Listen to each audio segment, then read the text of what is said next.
మహోన్నతుడు, మహోపకారి, మన ప్రభువును రక్షకుడైన యేసుక్రీస్తు అతి శ్రేష్టమైన నామములో యొక్క ప్రార్థన కూడికకు కూడి వచ్చిన మీ అందరికీ నా హృదయపూర్వకమైన వందనాలు చెల్లిస్తూ ఉన్నాను.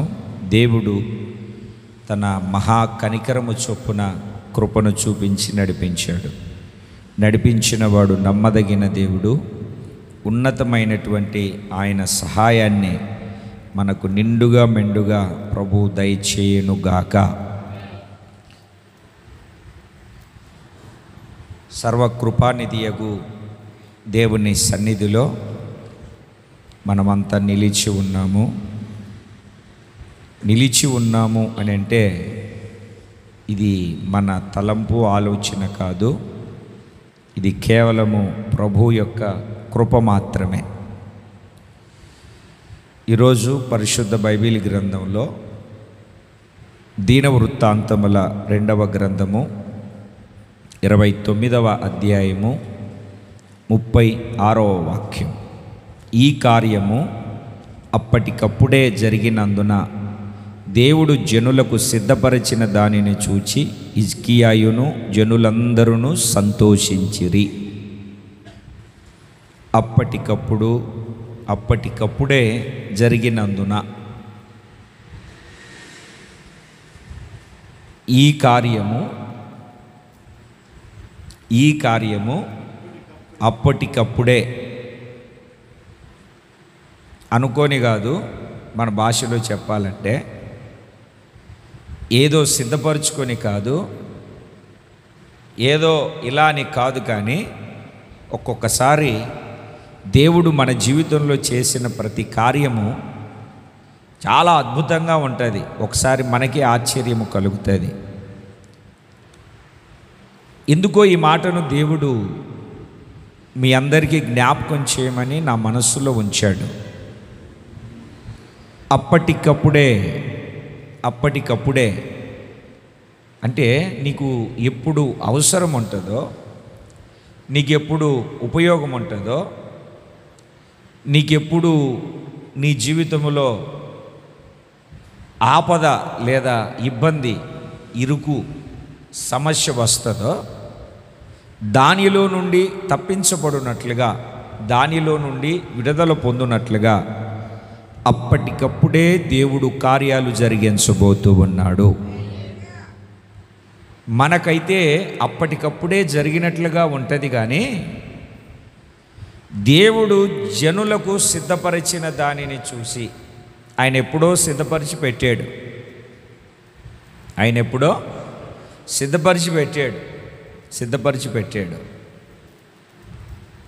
టైం వచ్చిన తర్వాతనే పెద్దలు చెప్తూ ఉంటారు చూడండి, కళ్యాణం వచ్చినా ఆగదు అని చెప్తూ ఉంటారు. ఆ టైం వచ్చినప్పుడు దేవుడు సమస్తాన్ని జరిగిస్తాడు. ఏ టైంలో ఏది జరగాలో, చెట్టుకు పూత పట్టింది, పింజలు వచ్చాయి, కాయలు కాసిన వెంటనే నోరు లపలపలాడుతుంది, తినాలని చెప్పి తిన్నామనుకోండి, తినాలి అనుకున్నామనుకోండి, దాని వలన ఏ ప్రయోజనము కలగదు, ఉపయోగం ఉండదు, పాడైపోతుంది ఆ పండు. దేవుని ప్రియులారా, అది పక్వమైన టయానికి నువ్వు తీసుకోకపోయినా, దాన్ని తీయకపోయినా ఆ రాలాల్సిన టైం వచ్చేసరికి రాలుతుంది. అందుకే ఏది శ్రేష్టమైన పండు అంటే తెచ్చుకొని ప్రయత్నాలు చేసి ముగ్గబెట్టుకొని తినేదానికంటే చెట్టు మీద పండి రాలిన పండు చాలా అద్భుతంగా ఉంటుంది. దేవుడు నాకు అది చేయలేదు, ఇది చేయలేదు, అలా చేయలేదు, ఇలా చేయలేదు, అది ఇట్లా ఇది ఇట్లా అని అనుకునేదానికంటే ఒక టైం ఉంటుంది. ఆలస్యమని భావించొద్దు. దేవుడు చేయాలనుకున్నప్పుడు అప్పటికప్పుడే ఆయన జరిగిస్తాడు. అప్పటికప్పుడే ఆయన తన ఉన్నతమైనటువంటి కార్యాన్ని మనందరి జీవితాలలో దేవుడు జరిగించబోతున్న రాత్రి ఎప్పటికప్పుడు ఏమండి అప్పటికప్పుడు దేవుడు జరిగిస్తాడు. ఆయన జరిగిస్తే ఆయన కార్యము చేస్తే ఎవరు త్రిప్పివేయగలుగుతారు? ఎవరు త్రిప్పివేయగలగలేరు, ఎవరు త్రిప్పివేయలేరు. అందుకే జీవము కలిగిన దేవుడు ఈ రాత్రి నీ జీవితంలో అప్పటికప్పుడే, ఎప్పటికీ, ఎన్ని రోజులకు అని అంటే దానికి ఒక సమయం ఉంది. ఆ సమయంలో ఉన్నతమైన కార్యాలు జరిగించబోతూ ఉన్నాడు. దేవుని బిడ్డలారా, దేవుడు జనులకు అంటే నీకు ఒకటి సిద్ధపరిచి పెట్టాడు. నీకు కావలసినది, నీకు అవసరమైనది, నీకు అక్కరగా ఉన్నది దేవుడు సిద్ధపరిచాడు. ఆ సిద్ధపరిచినటువంటి దానిని అప్పటికప్పుడు దేవుడు జరిగించి గొప్ప కార్యాలు జరిగించబోతూ ఉన్నాడు. దుఃఖము, నిట్టూర్పు, రోగము, కలవరము నిన్ను విడిచిపోయి సంతోషము నీ జీవితంలో కలగబోతున్నటువంటి రాత్రిని దేవుడు ప్రారంభించబోతూ ఉన్నాడు. చెప్పాలి. దుఃఖము, నిట్టూర్పు, వేదన, కలవరం, ఇబ్బంది, ఇరుకు సమస్తము తొలగిపోయే సంతోషించేటట్లుగా దేవుడు గొప్ప కార్యాన్ని జరిగించబోతున్నాడు అప్పటికప్పుడే. అందుకే మనం దేవుని వాక్యాన్ని చదువుతాము. దేవుడు తన్ను ప్రేమించు వారికి ఏవేవి సిద్ధపరిచి పెట్టాడో కంటికి కనబడవు, చెవులకు వినబడవు, హృదయానికి గోచరము కావు, అంటే అర్థము కావు. అట్టి కార్యాలు దేవుడు ఆయన సమకూర్చి పెట్టాడు, ఆయన జరిగించబోతున్నాడు. మనమే కలవరపడుతున్నాం, తడబడుతున్నాం, పొరపాటు పడుతున్నాం. మనము ఏదో చేయాలనుకొని ఏదో చేస్తూ మనము కృంగిపోతున్నాం, కుప్పకూలిపోతున్నాం. ఈ రాత్రి జీవము కలిగినటువంటి దేవుడు నీతో మాట్లాడుతూ ఉన్నాడు. అప్పటికప్పుడే కార్యాన్ని జరిగించడానికి దేవుడు ఆలోచన కలిగి ఉన్నాడు. నీకు కావలసింది సమస్తాన్ని దేవుడు సిద్ధపరచుకొని పెట్టుకున్నాడు. ఆ టయానికి నీకు ఇవ్వబోతున్నాడు. ఆ టయానికి దేవుడు నీకు ఇస్తాడు. నువ్వు పొందుకోబోతూ ఉన్నావు. అనేకుల ఎదుట దేవుడు నిన్ను సాక్షిగా నిలబెట్టబోతూ ఉన్నాడు. అప్పటికప్పుడే దేవుడు జరిగించుటకు సమర్థుడు మన మధ్యలో సంచరిస్తున్నాడు. అప్పటికప్పుడే, ఎప్పుడో కాదు, అప్పటికప్పుడే. మరి ఇక్కడ కూర్చున్న మీ అందరిలో దేవుడు నా జీవితంలో కూడా అప్పటికప్పుడే గొప్ప కార్యాన్ని దేవుడు జరిగించాలని ఆశ కలిగిన వాళ్ళు హల్లెలూయా చెప్పండి. మరి అప్పటికప్పుడే దేవుడు నీ జీవితంలో కార్యాన్ని జరిగించాలి. నీకు సిద్ధపరిచిన దానిని దేవుడు నీకు ఇవ్వాలి అనుకుంటే నువ్వేం చేయాలి? ఏం చేస్తే దేవుడు నీ జీవితంలో నీ వ్యక్తిగత, ఆత్మీయ, ఆర్థిక, ఆరోగ్య అన్ని విషయాలలో అప్పటికప్పుడే దేవుడు కార్యాలు చేస్తూ నిన్ను బలపరిచి నడిపిస్తాడు? వాక్యపు లేఖనాన్ని మనము జాగ్రత్తగా చదవగలిగితే ఇదే దీనవృత్తాంతముల 2వ గ్రంథము 29వ అధ్యాయము 35వ వాక్యము చివరిలో ఇలాగున్న యెహోవా మందిర సేవ క్రమముగా జరిగెను. పరిచర్య, దేవుని యొక్క సేవ, దేవుని యొక్క పరిచర్య మార్గాలలో దేవుని యొక్క మందిర క్రమము, దేవుని యొక్క మందిర పని, దేవుని యొక్క ఆరాధన కార్యక్రమాలు, దేవుని యొక్క ప్రతి విషయం ఏమిటండి? ఆ వాక్యాన్ని మనం చదువుతున్నప్పుడు దేవుడు అప్పటికప్పుడు నీ జీవితంలో గొప్ప కార్యాలు జరిగించాలి, అద్భుతమైనటువంటి కార్యాలు మీరు అనుభవించాలి. దేవుడు మీ కొరకు సిద్ధపరిచిన దానిని మీకు దయచేయాలి అని అంటే మీరు చేయవలసినటువంటి ఒక పని ఏమిటి అని అంటే మందిరము సేవను, ఈ సేవా పరిచర్యను, ఈ ఆత్మీయ యాత్రను క్రమముగా జరిగే ఒక కార్యం నీ జీవితంలో ఉండాలి. నీ జీవితంలో ఒక క్రమములోనికి రావాలి, ఒక క్రమము కలిగినటువంటి అనుభవంలోనికి. మందిర సేవ అంటే అర్థం ఏమిటి? మందిరంలో ఆరాధన ఉంటుంది, మందిరంలో ప్రభువుని పాడేది ఉంటుంది, మందిరములో స్తుతి చెల్లించేది ఉంటుంది, మందిరములో వాక్యము బోధించే అనుభవం ఉంటుంది, మందిరములో పరిచర్య ఉంటుంది, మందిరములో పనులు ఉంటాయి. ఈ ప్రతి దానిని, ఈ ప్రతి పరిచర్యను క్రమముగా జరిగించాలి. ఎలా జరిగించాలని? క్రమముగా జరిగించాలి. క్రమము ఎప్పుడు తప్పుతుంది? క్రమము ఎప్పుడు తప్పుతుంది అని అంటే మత్తయి సువార్త 24వ అధ్యాయంలో మనం చదువుతాం. అక్రమము విస్తరించుట వలన అనేకుల్లో ప్రేమ చల్లారిపోతుంది. క్రమము తప్పితే మందిరపు సేవ క్రమము తప్పితే, పరిచర్యలో క్రమము తప్పితే, ఆరాధనలో క్రమము తప్పితే, ఆత్మీయతలో క్రమము తప్పితే చల్లారిపోయే పరిస్థితి నీ జీవితంలో ఏర్పరచబడుతుంది. ఏమైపోతుందండి? చల్లారిపోయే పరిస్థితి ఏర్పరచబడుతుంది. ఇప్పుడు చేస్తున్నది ఆఫ్ చేసామనుకోండి, మరలా దాన్ని ప్రారంభించాలంటే అయినా అంత ఒడిగా ఉండదు. మన ఆధ్యాత్మికమైన జీవితంలో ప్రియమైన దేవుని బిడ్డలారా, మన ఆత్మ సంబంధమైనటువంటి యాత్రలో చల్లారిపోవడానికి, సతికిలబడిపోవడానికి, చప్పబడిపోవడానికి కారణం ఏమిటి అంటే క్రమము తప్పడమే. మత్తయి సువార్తలో కూడా ఆయన అదే అంటాడు 7వ అధ్యాయంలో, అక్రమము చేయువారలారా నా యొద్ద నుండి తొలి. అదేంటయ్యా అంత మాట అన్నావు? మేము నీ నామములో దయ్యాలు ఎలగొట్టాం, నీ నామములో స్వస్థతలు చేశాం, నీ నామములో ప్రవచనాలు కూడా చెప్పాం, ప్రవచించామయ్యా. అయ్యా మమ్మల్ని వెళ్ళిపోమ్మంటావు, అయ్యా తలుపు తీయ్యా అంటే నువ్వు అద్భుతాలు చేశావు, నువ్వు స్వస్థతలు చేశావు, అద్భుతాలు చేశావు, నువ్వు స్వస్థతలు చేసావు, దయ్యాలను ఎల్లగొట్టావు.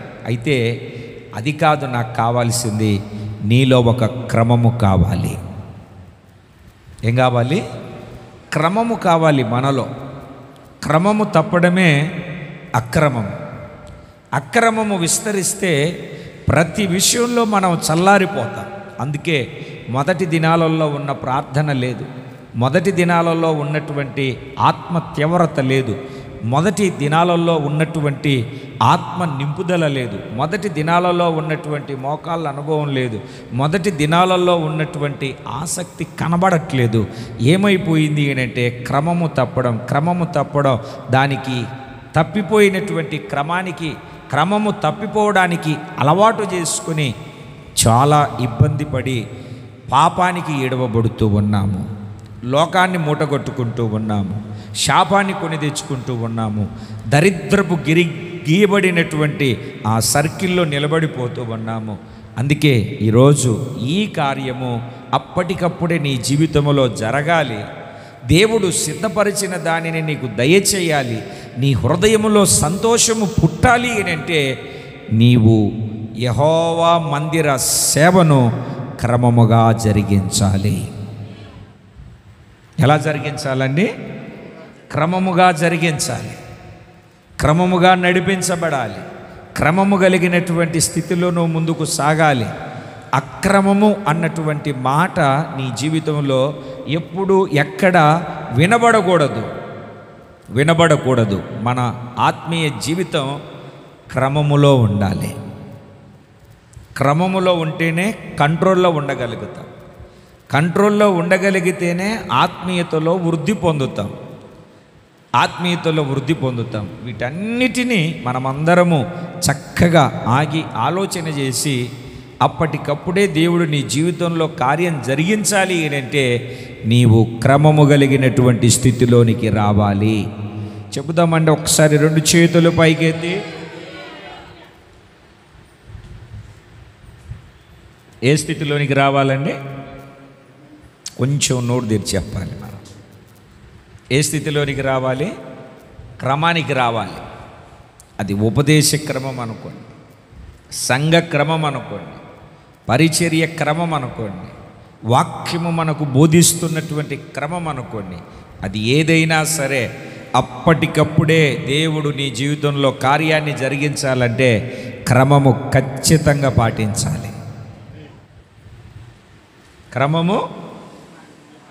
ఇప్పుడు భోజనాలకి వెళ్తాం, పెళ్ళికి టేబుళ్ళు లేవు, ఏమి లేవు, టేబుల్ లేవు, ఏం లేవు, బఫే సిస్టమ్ అన్నారు. ఎవడి కాటికి వాళ్ళు ప్లేట్లు తీసుకొని వెళ్ళి ఒకరి మీద ఒకరి మీద పడి నేను ముందు అంటే ఏమైపోద్ది? అక్కడ వండి సిద్ధపరిచి పాత్రలో పెట్టిన పలహారం అంతా తినాల్సిన ఆహార పదార్థాలన్నీ నేలపాలైపోతాయి.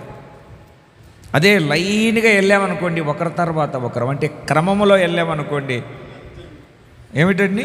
సంతుష్టిగా, సంతృప్తిగా, సమృద్ధిగా మనకు అందుతాయి. అందుకే ఆత్మీయ జీవితంలో మనకు క్రమము కావాలి. దేవునికి స్తోత్రం కలుగునుగాక. ఏం కావాలి? మనకు క్రమము ఖచ్చితంగా కావాలి. క్రమము కలిగి మనం నడిపించబడాలి. ఈ ఉపదేశ క్రమములో మనము నడిపించబడుదుముగాక. ఆమేన్. జరగాల వద్ద అప్పటికప్పుడే కార్యాలు? మీరు మాట్లాడకపోతే ఎట్లా అమ్మా? రాజారావు గారు, జరగాల వద్దా? జరగాలంటే ఏం చేయాలి? క్రమానికి రావాలి, క్రమములో ఉండాలి. మనం ఏదైనా పేర్చేటప్పుడు క్రమముగా ఉండాలి. అసలు కాసేపట్లో కాల్చే బలిపీఠం మీద పెట్టిన కట్టెలు కూడా క్రమముగా పేర్చబడ్డాయి అని మనం వాక్యాన్ని చదువుతాం. పొయ్యిలో కూడా పుల్లలు పెట్టేవాళ్ళం కదండి. అడ్డదిడ్డంగా పెడితే ఎలాగో, ఎప్పుడు ఎన్ని పెట్టాలో, ఎప్పుడు ఎంత పెట్టాలో అన్ని పెడితేనే అది క్రమముగా మండుతుంది. ఒక మంచి పదార్థము మనకు చేయబడి కడుపార తిని తృప్తిగా ఆరగించగలుగుతాము. ప్రతిదానికి ఒక క్రమం ఉంది. ఆ క్రమము చొప్పునే మనము ముందుకు కొనసాగించబడాలి. మందిర సేవా క్రమము మన ఆత్మీయ జీవితంలో జరుగునుగాక. మొదటిది క్రమముగా ఉండాలి. రెండవ విషయాన్ని చెప్తాను, మీరు చదవండి. 34వ వాక్యము మీరు చదువుతూ ఉన్నప్పుడు ఆ చివరి లైను, యాజకుల కంటే లేవీయులు యథార్థ హృదయులై ఉండిరి. యథార్థ హృదయులై ఉండిరి. ఎవరండి వీళ్ళు? మందిరపు సేవా క్రమాన్ని జరిగిస్తూ ఉన్నటువంటి యాజకులు. అప్పుడు బలి కార్యక్రమాలు ఏమిటండి? కృతజ్ఞత బలి. మీరు 31వ వాక్యంలోనికి వస్తే ఆ బలిద్రవ్యాలు, కృతజ్ఞత అర్పణలు, దహన బలులు, సమాధాన బలులు, ఈ క్రమం, ఈ దేవుని యొక్క పని జరగడానికి చాలామంది చాలా అర్పణలు తీసుకొచ్చాడు. ఆ రోజు ఆ కార్యక్రమం అంతా ముగించేయాలి అంటే యాజకులు తక్కువగా ఉన్నారు. ఆ 34వ వాక్యములోనే ఆ దహన బలి పశువులన్నిటినీ ఒలవలేకపోగా పని సంపూర్ణ మగు వరకు కడమ యాజకులు తమ్మును తాము ప్రతిష్ఠించుకునేంత వరకు ఈ లేవీయులు వాళ్ళకు సహాయం చేస్తూ వచ్చారు. వాళ్ళు ఎవరు అని అంటే, వాళ్ళు ఎలాంటి వాళ్ళు అని అంటే, ప్రతిష్ఠించుకొని తమ్మును తాము ప్రతిష్ఠించుకొని సమర్పించుకున్న యాజకుల కంటే యథార్థ హృదయము కలిగిన వారై ఉన్నారు. ఎలాగున్నారండి? అంటే లోపము కలిగిన హృదయము కాదు, పాపముతో నింపబడినటువంటి హృదయము కాదు. ఏ హృదయము కలిగి వాళ్ళు ఉన్నారు అని మనం వాక్యాన్ని చదువుతున్నాము అని అంటే, యథార్థ హృదయులై. దేవునికి స్తోత్రం కలుగునుగాక. ఈ రోజుల్లో చాలామందిని మనం పలకరించి పిలిస్తే వాళ్ళ హృదయాంతరంగపు లోతు మాట్లాడుతుంది మనతో. ఎవరిలో ఏమాత్రము యథార్థత కనబడని రోజుల్లో ఉన్నాం. మనమైతే దేవుని వాక్యాన్ని విని వాక్యానుసారంగా నడిపించబడుతూ యథార్థమైనటువంటి హృదయము కలిగినటువంటి వారమై ఈ ఆధ్యాత్మికమైనటువంటి మనుగడలో మనము ముందుకు కొనసాగించబడవలసిన వారమై ఉన్నాము. ఏ హృదయం కలిగి నడిపించబడాలండి? కొంచెం నోరు తెరిచి గట్టిగా చెప్పండి. ఎవరండి? ఏ హృదయం అండి? 15వ కీర్తనలో మనం చదువుతాం చూడండి. ఒక్కసారి 15వ కీర్తన మీరు చదవడం ప్రారంభించండి. ఒక్కసారి కళ్ళతో చదవండి. నేను చెప్పినప్పుడు నోటితో చదవదురు. చూడండి, కళ్ళతో చదవండి అంటే చూడండి అని. ఏమిటండి? యథార్థమైన ప్రవర్తన కలిగి. 2వ చరణంలో చాలు. యథార్థమైన ప్రవర్తన కలిగి అతడు నిజమే పలుకుతాడు. నీతిని అనుసరిస్తాడు, హృదయపూర్వకముగా నిజమే పలుకుతాడు, నాలుకతో అబద్ధములు ఆడడు, కొణ్యములాడడు, తన చిలికానికి కీడు చేయడు, తన పొరుగువాని మీద నింద మోపడు, భయభక్తులు కలిగినటువంటి వారిని సన్మానిస్తాడు. అతడు ప్రమాణము చేసి నష్టము కలిగినను, అతడు మాట ఇచ్చిన తర్వాత అది నష్టము కలిగినను మాట తప్పడు, తన ద్రవ్యమును వడ్డీకియడు. ఎవరు ఇతగాడు అంటే యెహోవా గుడారములో అతిథిగా ఉండదగినవాడు, పరిశుద్ధ పర్వతమందు నివసించగలిగినటువంటి వాడు. మన భక్తికి ఈ యొక్క కీర్తన సరిపోద్ది. ఇంకా రోజు ఈ కీర్తన చదువుకోండి, రోజు కంఠస్థం అయిపోవాలి. కంఠస్థమైపోయి బట్టి పడితే సరిపోదు, దాన్ని ఆచరణలో గై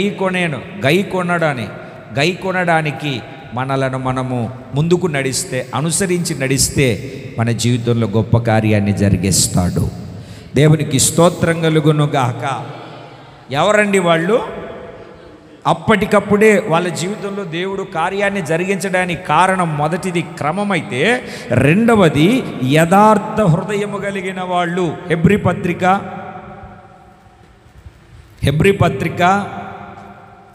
10వ అధ్యాయము 22వ వాక్యం.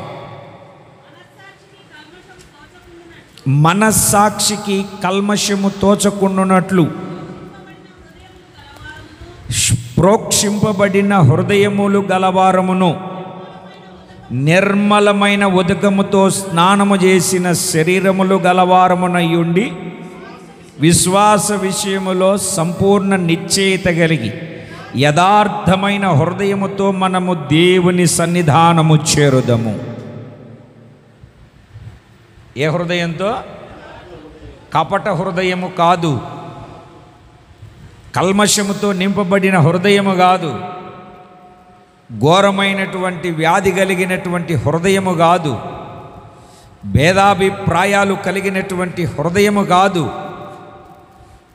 మన హృదయము యథార్థమైనదై ఉండాలి. యథార్థమైనటువంటి హృదయము కలిగినటువంటి వారమై, యథార్థమైనటువంటి హృదయములు కలిగి మనము దేవుని సన్నిధిలో నిలిచి నడిపించబడినప్పుడు నమ్మదగినటువంటి దేవుని యొక్క ఉన్నతమైన కార్యాలు మనము అనుభవించగలుగుతాము. యథార్థమైనటువంటి హృదయం. చూడండి, అక్కడ వాక్యాన్ని మనం ఏం చదువుతున్నాము అని అంటే, ఏమని మనం వాక్యాన్ని గుర్తుపట్టగలుగుతామంటే, యథార్థమైన హృదయముతో మనము దేవుని సన్నిధానానికి చేరదాము. దేవుని సన్నిధిలో కనబడేటప్పుడు, దేవుని సన్నిధిలో నిలిచి ఉండేటప్పుడు, ఏదన్నా పండగ రోజున పప్పలు కానీ, పండగ రోజున ఏమిటండి వండుకున్నటువంటి పదార్థాలు కానీ మనకు గిన్నెలు పెట్టి ఇచ్చారనుకోండి, ఈల చాలా రోజులకు గిన్నెలు ఈల, ఇంకా మా గిన్నెలు తేలేదే, ఇవ్వలేదే, వాళ్ళు అడిగారు కదా అని కంగారులో ఇచ్చేసామనుకోండి, దాంట్లో నూనె అట్లాగనే ఉంటుంది, ఇచ్చిన చెత్త అట్లాగనే ఉంటుంది, ఎట్లాగా ఉన్నటువంటిది అట్లాగా చెత్తగా మనం ఇచ్చామనుకోండి, వాళ్ళు ఏమంటారు? మొఖాన్నే బస్తాలు తిన్నావు, కడుపుకు తిన్నావు, కానీ కుండ కడుక్కోవడానికి రాలేదా నీకు? చెయ్యి రాలేదా? అలాగనే ఈ జీవితం దేవుడిచ్చేది, ఈ రక్షణ దేవుడిచ్చేది, ఈ ఆత్మీయత దేవుడిచ్చింది, ఈ శరీరం దేవుడిచ్చింది. దీన్ని ఎలా చేయాలి? మనము ఎలా చేయాలి? స్నానము చేసినటువంటి వారమై ఏం చేయాలి? దీన్ని యథార్థ హృదయముతో, కడగబడినటువంటి హృదయముతో, ప్రోక్షింపబడినటువంటి హృదయముతో, శుద్ధి చేయబడినటువంటి హృదయముతో మనము దేవుని సన్నిధిలో కనబడాలి. అలా కాదు, నాకు ఇష్టం వచ్చినట్టుగా, నాకు నచ్చినట్టుగా, నేను మెచ్చినట్టుగా, నేను కోరుకున్నట్టుగా నేను వస్తానండి పాస్టర్ గారు అంటే పొరపాటును కూడా కుదరదు. యథార్థ హృదయుడు ఆయన సన్నిధిలో కనబడతాడు. ఆయన సన్నిధిలో కనబడే ప్రతి ఒక్కరూ యథార్థ హృదయములు కలిగినటువంటి వారమై ముందు కొనసాగించబడాలి. హిజ్కియా కూడా యెషయా ప్రవక్త వచ్చి, నువ్వు చనిపోబోతూ ఉన్నావు, మరణం అవుతూ ఉన్నావు, నీ ఇల్లు చక్కబెట్టుకోమన్నాడు. ఒక మాట, రాజుల 2వ గ్రంథం 20వ అధ్యాయం 3వ వాక్యంలో, యథార్థ హృదయుడనై సత్యముతో నీ సన్నిధిని నేనెట్లు ప్రవర్తించానో కృపతో జ్ఞాపకం చేసుకో. ఎట్లాగంట? యథార్థ హృదయుడనై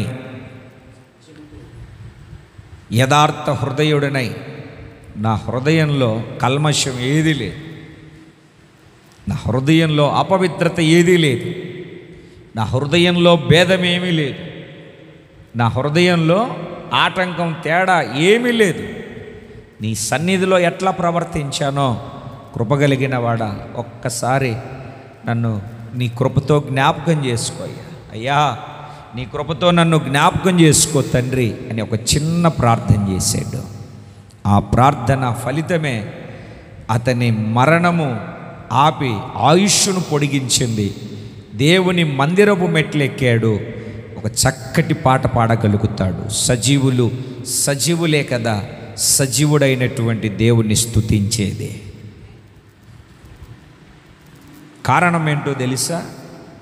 అంత పౌరుషంగా దేవుని అడగడానికి గల కారణం ఏంటో తెలుసా?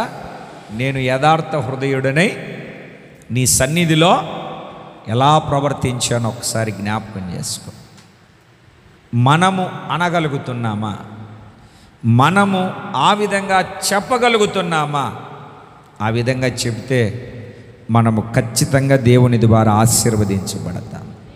మనము ఖచ్చితంగా దేవుని సన్నిధిలో దీవించబడతాము యథార్థ హృదయంతో మనం ఏది చేసినా. ఎందుకంటే హృదయాలను పరిశీలించువాడు ఆయనే, హృదయాంతరంగపు లోతులను చూడగలిగినటువంటి వాడు కూడా ఆయనే. అందుకని ఆయన సన్నిధిలో, ఆయన సముఖములో మనము యథార్థ హృదయము కలిగినటువంటి వారమై ముందు కొనసాగించబడాలి. 2 చేతులు పైకెత్తి ఒకసారి గట్టిగా దేవునికి స్తోత్రం చెబుతాం. ఏ హృదయం కలిగండి? కొంచెం గట్టిగా.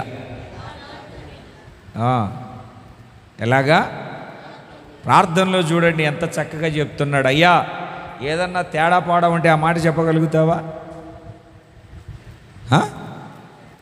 మనుషుల దగ్గర చెప్పచ్చులే అండి, దేవుని దగ్గర చెప్పగలుగుతామా? మనసాక్షి అన్నటువంటిది ఉంది కదా, అది నేరారోపణ చేస్తూ ఉంటుంది. నువ్వు ఇలా చేసావు, ఎందుకు అలా మాట్లాడుతున్నావు, పోయినోరు అంటది మనస్సాక్షి. అదే యథార్థం నీ లోపల హృదయంలో ఏమీ లేకుండా అది యథార్థముగా ఉంటే ఏమంటావు? ధైర్యంగా తలెత్తుకొని రోషంగా నిలబడగలుగుతావు. అటువంటి ఆత్మీయ స్థితి దేవుడు మనకు కలగజేయునుగాక. అటువంటి ఆత్మీయ యాత్రలో మనము కలిగి ముందుకు కొనసాగించబడుదుముగాక. యథార్థ హృదయం. అప్పటికప్పుడే దేవుడు మన జీవితంలో కార్యం చేయాలంటే, మనకు సిద్ధపరిచిన దానిని దేవుడు మనకి ఇయ్యాలి అంటే, మనకు సంతోషము కలగాలి అంటే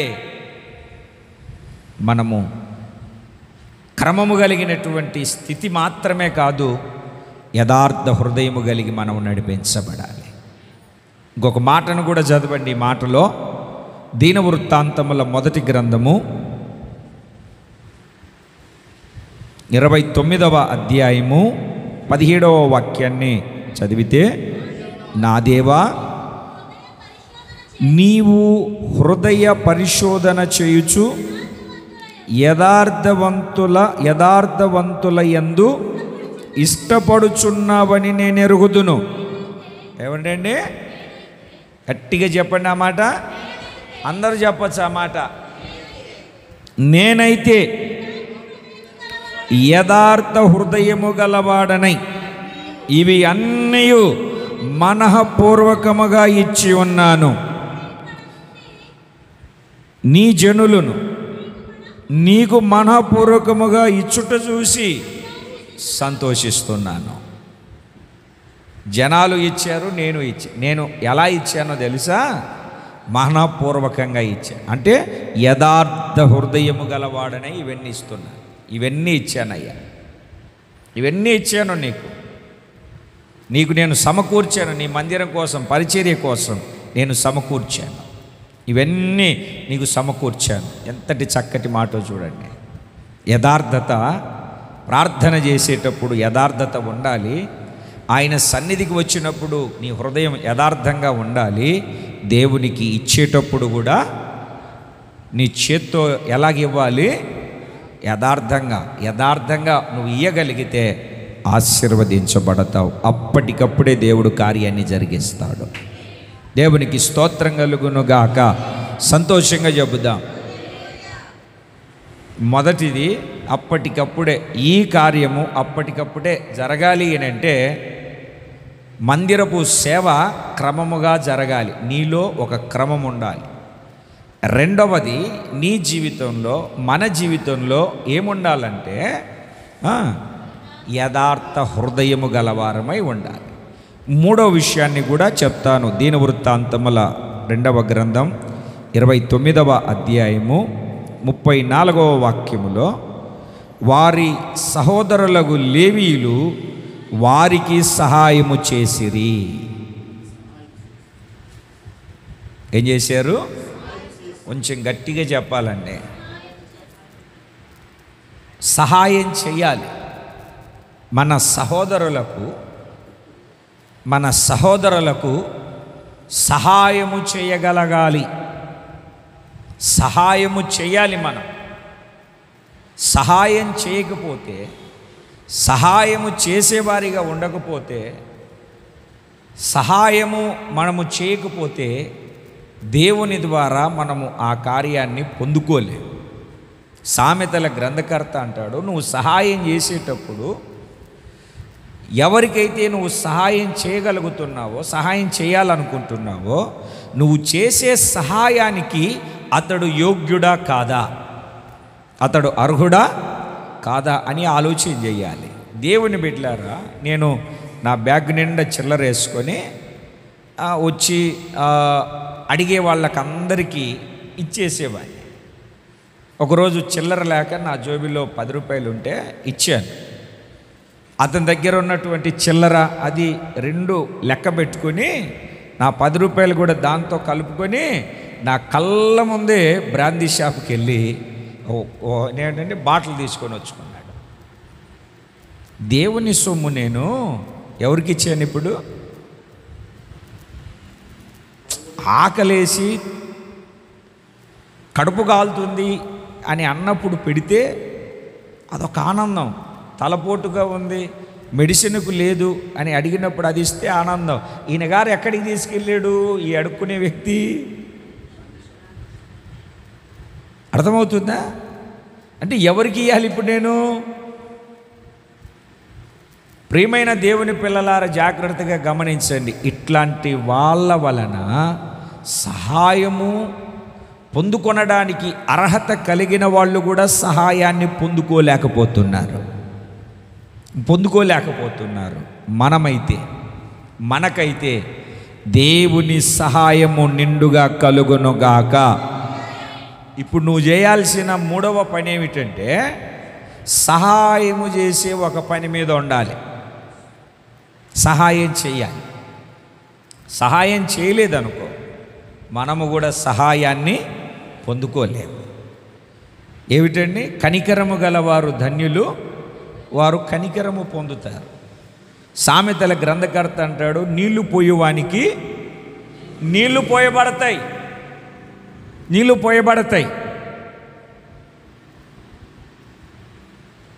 అడవిలో ఉంది ఇల్లు, చీకటి పడింది, బిక్కుమంటూ దాహం చేత ఎంత వెతికినా నీళ్లు కనబడలేదు. అక్కడ ఒక ఇల్లు కనబడుతుంది. ఆ ఇంటి దగ్గరికి వెళ్ళి తలుపు తట్టాడు. తలుపు తడితే ఒక కుటుంబం, భార్య, భర్త, ఒక 3 పిల్లలు. అందులో ఒక చిన్న పిల్ల, 4-5 సంవత్సరాల పిల్ల. ఇతడు ఇక చనిపోతాను అన్నట్టుగా ఉన్నాడు. తలుపు కొట్టి అక్కడే పడిపోయాడు. ఏంటి అని అడిగితే దాహం వేస్తుంది అంటే ఆ ఇంట్లో వాళ్ళు నీళ్ళు ఇచ్చారు. అతన్ని చూసి ఇంట్లో చేర్చుకొని ఇంట్లో ఆతిథ్యం ఇచ్చి, అర్థమవుతుందండి, ఒక చల్లటి నీళ్ళు ఇచ్చి ఆహారాన్ని పెట్టి అతనికి ఏమిటండి వెళ్ళేటప్పుడు ఆ చిన్న పిల్ల ఏం చేసింది అని అంటే ఒక గ్లాసుడు ఇట్లాంటి గ్లాసుతో పాలిచ్చింది. తాగాడు, తెప్పరెళ్ళాడు, వెళ్ళిపోయాడు. కొన్ని రోజులు, కొన్ని సంవత్సరాలకి ఆ పిల్ల చాలా జబ్బు పడిపోయింది. హాస్పిటల్కి తీసుకెళ్తే అంత అవుతుంది ఇంత అవుతుంది. వాళ్ళు అడవిలో ఏదో చిన్న చిన్న కట్టెలు కొట్టుకొని ఆ పండ్లు ఏరుకొని బ్రతికేవాళ్ళు. లక్షలు ఎక్కడ తీసుకొచ్చి పెడతారు? వీళ్ళేమో డబ్బుల కోసం తిరుగుతున్నారు. ఈ లోపల సాయంత్రానికల్లా ఆ బిడ్డకు చేయాల్సినటువంటి ఆపరేషన్ చేసి బెడ్ మీద పడుకోబెట్టారు. అమ్మో, ఇప్పుడు వీళ్ళు డబ్బులు అడిగితే ఎక్కడ ఇవ్వాలి ఏంటి అని బాధపడుతుంటే డాక్టర్ గారు, అయ్యా మేము ఇంత డబ్బులు అవుతాయి ఇవ్వలేం కదా, ఎందుకు చేశారయ్యా, పోతే పోయింది, మేము మీకు ఇవ్వలేము, మా ప్రాణాలు తీసుకున్న అంత డబ్బు రాదు అని బాధపడుతూ ఉంటే డాక్టర్ అన్నారంట, మీరు ఎప్పుడో ఇచ్చేసారమ్మా, మేము ఇవ్వడం ఏంటయ్యా, గ్లాస్ పాలు. కొన్ని సంవత్సరాల కిందట నేను డాక్టర్ చదువుతూ ఉన్నటువంటి ఫ్యాక్టరీస్ చేస్తూ ఉన్నటువంటి రోజుల్లో కొంతమందికి వైద్యం చేయడానికి అడవిలోకి వచ్చినప్పుడు తప్పిపోయి ఆకలిగొని కృంగిపోయి చనిపోయే స్థితిలో ఉంటే నన్ను ఇంట్లో చేర్చుకున్నారు. ఇదిగో ఈరోజు నేను ఆపరేషన్ చేసేనే ఈ పిల్ల నాకు వెళ్ళేటప్పుడు మంచి పాలిచ్చింది. దాని ఫలితం ఈరోజు ఆ బిడ్డ పొందుకుంది. నువ్వు నీళ్లు పోస్తే నీకు నీళ్లు పోయబడతాయి. నువ్వు కనికరము కలిగి ఉంటే నీ మీద కనికరం కుమ్మరించబడుతుంది. నీవు సహాయము చేయగలిగితే నీకు కూడా సహాయము వస్తుంది. అబ్బే లేదు నేనే తినాలి, కొంతమంది అటు ఉంటారంటే అది తిన్నది అర్థమవుతుంది అండి, కడిగితే ఎక్కడ నేలపాలు అవుతుందని నాకేసి కడుక్కునే రకాలు ఉంటారు. అర్థమైందండి, చాప్లేటు చప్పలించినట్టు వాళ్ళ ఆలోచన అది. మనం ఏం చేస్తాం? మన ఆత్మీయ స్థితి, మన ఆత్మ సంబంధమైన జీవితం ఆ రకంగా ఉండకూడదు. మనం ఏం చేయాలి అని అంటే సహాయం చేయాలి. ఏం చేయాలండి? చెప్పండి, కొంచెం గట్టిగా చెప్పండి. సహాయం చేయాలి. సహాయము చేయగలగాలి మనం. ఈ దీనవృత్తాంతముల మొదటి గ్రంథము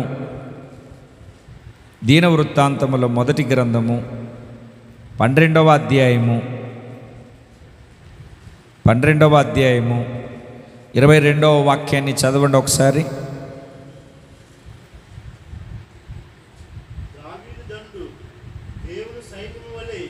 దావీదు దండు దేవుని సైన్యము వలె మహాసైన్యమగునట్లు ప్రతి దినమున అతనికి సహాయము చేయువారు అతని యొద్దకు వచ్చుచుండిరి.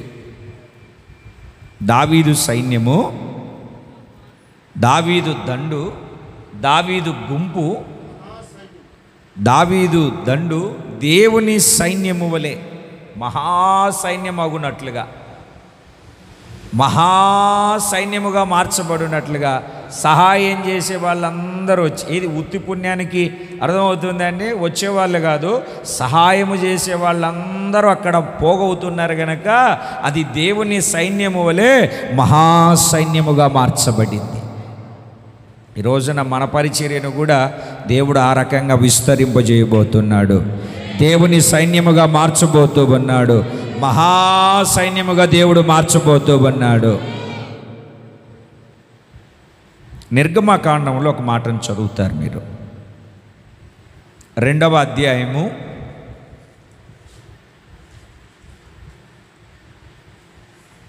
17వ వాక్యం.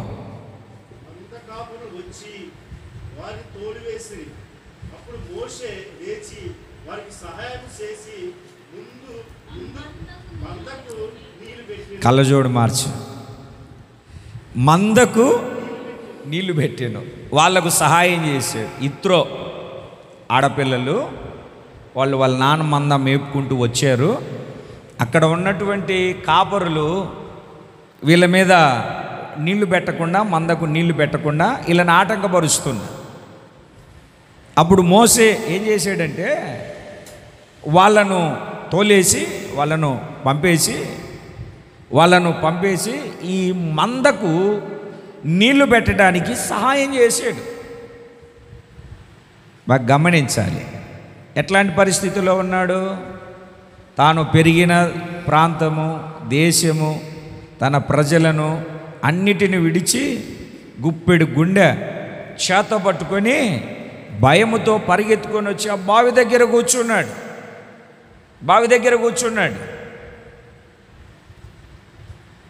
మీకు ఆ వాక్యాన్ని చదివినప్పుడు మందలకు నీళ్లు పెట్టి సహాయం చేశాడు. సహాయం చేస్తే వీళ్ళు నీళ్లు దాపుకున్న తర్వాత ఇంటికి వెళ్ళారు. అమ్మా ఇంత త్వరగా వచ్చారు ఏంటని వాళ్ళ నాన్న అడిగాడు. ఏం లేదు నాన్న, ఐగుప్తీయుడు కూడా మాకు సహాయం చేశాడు.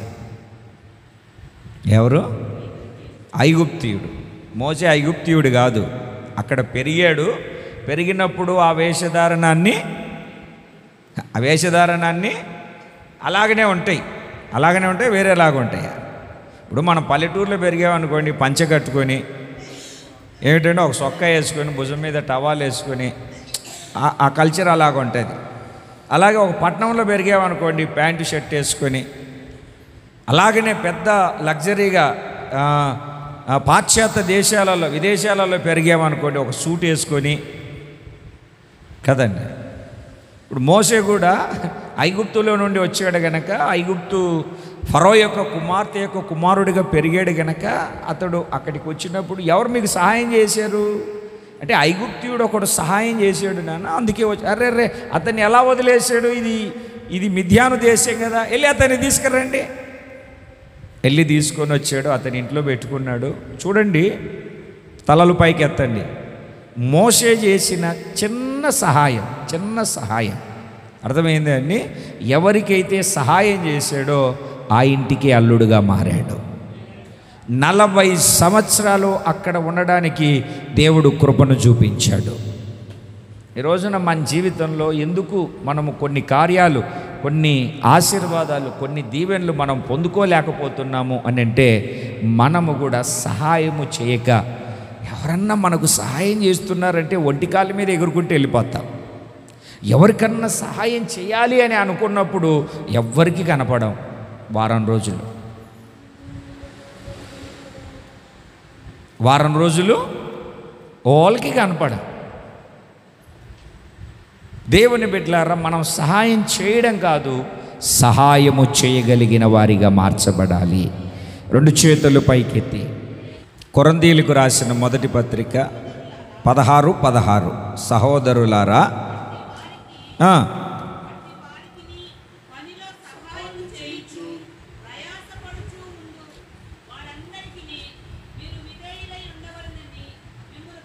మిమ్మల్ని బతిమాలుకొనుచున్నాను. చూడండి, అట్టివారికి ఏమిటండి? సహాయము లేకుండా ఉన్న వారికి సహాయం చేయండి. రెండవది, పనిలో సహాయం చేయండి. ఎక్కడ సహాయం చేయాలంటే అండి, పనిలో సహాయం చేయండి. మిమ్మల్ని బతిమలాడుకుంటున్నాను. ఎవరికి సహాయం చేయమంటున్నాడు? 15వ వాక్యంలో చదివితే, స్తెఫను ఇంటివారు అకయ యొక్క ప్రథమ ఫలమై ఉన్నారు. వారు పరిశుద్ధులకు పరిచర్య చేయుటకు తమను తాము అప్పగించుకొని ఉన్నారని మీకు తెలుసు. కాబట్టి సహోదరులారా, ఎవరు అట్టివారు? స్తెఫను ఇంటివారు. ఎవరండి? స్తెఫను ఇంటివారు. ఆ స్తెఫను ఇంటివారికి మీరేం చేయాలి? ఎందుకు సహాయం చేయాలి వాళ్లకు? వాళ్ళు పరిశుద్ధులకు పరిచర్య చేయడానికి తమను తాము అప్పగించుకున్నారు. హెల్ప్ చేయండి, సహాయం చేయండి, సంఘానికి సహాయం చేయండి. వాళ్ళు సహాయం పొందుకొనున్నట్లుగా సహాయం చేయండి. వాళ్ళకు సహాయాన్ని అందించండి, సహాయాన్ని ఇవ్వండి. దేవునికి స్తోత్రం కలుగును గాక. చెప్పాలండి ఒకసారి గట్టిగా, కొంచెం గట్టిగా చెప్పాలి. సహాయం చేయండి, సహాయాన్ని వాళ్ళు పొందుకోవాలి. రోమాపత్రికలు కూడా చూడండి 15:27.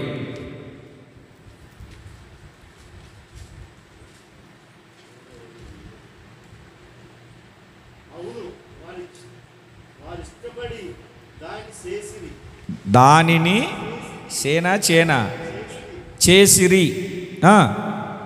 చదవండి. వారు వీరికి రుణస్థులు ఎట్లనగా అన్యజనులు వీరి ఆత్మ సంబంధమైన విషయములలో పాలివారై ఉన్నారు గనక శరీర సంబంధమైన విషయములలో వీరికి సహాయము చేయబద్దులై ఉన్నారు. ఆటంకాల మధ్యలో సహాయం చేశాడు మోషే. పనిలో పరిచర్యలో స్టెఫెనేంటి వారికి సహాయం చేయమంటున్నాడు. ఇప్పుడు శరీర విషయంలో కూడా, శరీర సంబంధమైనటువంటి విషయాలలో కూడా ఏం చేయమంటున్నాడు? సహాయం చేయమంటున్నాడు. ఎవరికి సహాయం చేయమంటున్నాడు? ఎవరికి సహాయం చేయాలి? 26వ వాక్యములో యెరూషలేములో ఉన్న పరిశుద్ధులలో బీదలైన వారి నిమిత్తము మాసిదోనియా వారును అకయ్య వారును కొంత సొమ్ము చందా ఇవ్వడానికి ఇష్టపడ్డారు. వారికి సహాయం చేయండి. కొదవయ్యి ఉన్న వారికి, ఇబ్బందుల్లో ఉన్న వారికి, ఆటంకంగా అడ్డుగా ఉన్నటువంటి వాళ్ళ జీవితాలలో, లోటుగా ఉన్నటువంటి వాళ్ళ జీవితాలలో, అవసరతలతో ఉన్నటువంటి వాళ్ళ జీవితాలలో మీరు ఏం చెయ్యాలి అని అంటే సహాయం చేయండి. మాసిదోనియా వారును అకయ్య వారును కొంత సొమ్ము చందా చేయ ఇష్టపడిరి. అవును, వారు ఇష్టపడి దాన్ని చేసిరి. వారు వీరికి రుణస్థులు, అందుకు వారికి మీరు సహాయం చేయండి, హెల్ప్ చేయండి. శరీర సంబంధమైనటువంటి విషయాలలో వాళ్ళకి హెల్ప్ చేయండి, సహాయం చేయండి. అప్పుడు దేవుడు నీకేం చేస్తాడు అని అంటే ఈ కార్యము అప్పటికప్పుడే జరిగిస్తాడు. ఏ కార్యం సార్? ఏ కార్యం? ఈ కార్యం నీకు అవసరం వచ్చింది, నీకు అవసరం వచ్చింది, ఆ కార్యాన్ని అప్పటికప్పుడు దేవుడు జరిగిస్తాడు. దేవుని పరిశుద్ధ నామానికి స్తోత్రం కలుగును గాక. దేవుడు నీకు సిద్ధపరిచిన దాన్ని ఇస్తాడు, నువ్వు సంతోషిస్తావు. ఈ 3 కావాలంటే ఆ 3 పనులు చేయాలి. 1 క్రమముగా, సేవా క్రమముగా నడవాలి. 2వది యథార్థ హృదయం కలిగి జీవించాలి. 3వది సహాయం చేయాలి.